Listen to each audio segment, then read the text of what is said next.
सुप्रभात बच्चों, आज हम लोग कोई नहीं बेगाना कविता करेंगे। कोई नहीं बेगाना कविता जो है उसमें गुरु गोविंद सिंह जी के जो एक शिष्य थे भाई कन्हैया जी, ये उनके बारे में कविता है बेटा। तो इसमें भाई कन्हैया जी जो हैं वे हमेशा गुरु जी का ही उनको ध्यान रहता है, तो इसलिए वो आसान में उनको भाई कन्हैया जी को ही दिखाई देते हैं। तो इसलिए जब भी कोई बात होती है वो उनका रूप समझकर सभी को एक जैसा बर्ताव करते हैं। तो इस कविता में बेटा अनंतपुर का युद्ध चल रहा है, जो गुरु गोविंद सिंह जी का आपको पता ही है कि युद्ध हुआ था मुगलों के साथ। तो उस युद्ध का वर्णन है कि अनंतपुर में ये युद्ध हो रहा है। अनंतपुर साहब के बाहर जब हुआ युद्ध घमासान, दशमेश गुरु का हर सिख लड़ा हथेली पर रख जान, तोपों की गर्जना भयंकर सश्री का गान, अल्लाह अकबर के नारे बहरे कर देते थे कान। इसमें बेटा अनंतपुर के बाहर वो कह रहे हैं कि युद्ध चल रहा था, बहुत घमासान युद्ध हो रहा है, बहुत ज्यादा गर्मी है, रेत भी गर्म है, मिट्टी भी गर्म है, ऊपर से आकाश की भी गर्मी, मतलब सूर्य देव भी अपना पूरा प्रकोप दिखा रहे हैं। और ऐसे में युद्ध हो रहा है मुगल और सिखों के बीच में। तो दोनों तरफ से तोपों की आवाज आ रही है, शोरगुल हो रहा है, और उसमें आवाज आ रही है जो सिख सैनिक हैं वो सत श्री अकाल का नारा दे रहे हैं, और दूसरी तरफ से जो मुसलमानों के सैनिक हैं वो अल्लाह अकबर का अपना नारा दे रहे हैं। और इतनी जोर से ये आवाज है कि कान सबके बहरे हो रहे हैं। वीर वांकुरे डटकर लड़ते, धरती पर बिछ बिछ जाते, गिरते गिरते फिर उठते, पानी पानी चिल्लाते।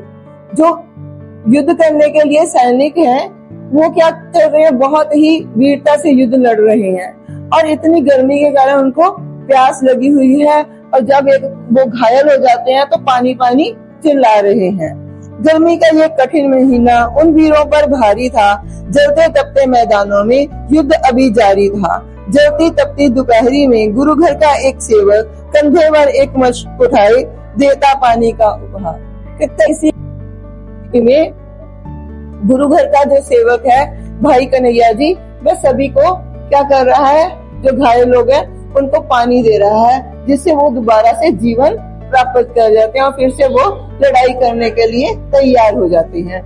संगत की सेवा करता भाई कन्हैया जिसका नाम, गुरुवाणी का भक्त अनोखा, करता जन सेवा का काम। सामने गुरु का रूप देखता सबकी सेवा करता था, हर प्यासे की प्यास बुझाता, दुख सभी के हरता था। जो गुरु संगत की सेवा वह करता था, जितने भी गुरु के भक्त थे उन सबका वो सेवा करता था, और हर समय गुरुवाणी का जाप करता रहता था और सभी लोगों की सेवा करता था। सब में उसको गुरु का रूप दिखता था, जैसे कि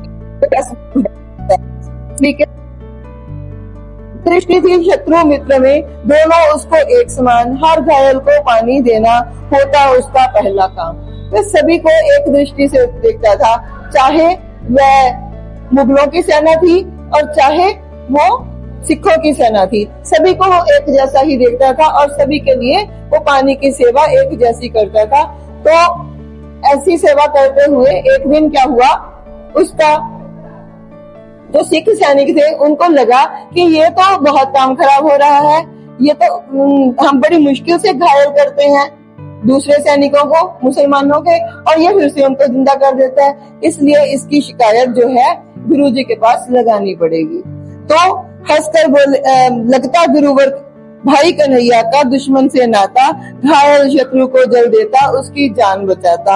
हंसकर बोले दुश्मन पिता, फिर क्यों भाई क्या कहते हो, ठीक शिकायत क्या सिखों की सबकी सेवा करते हो।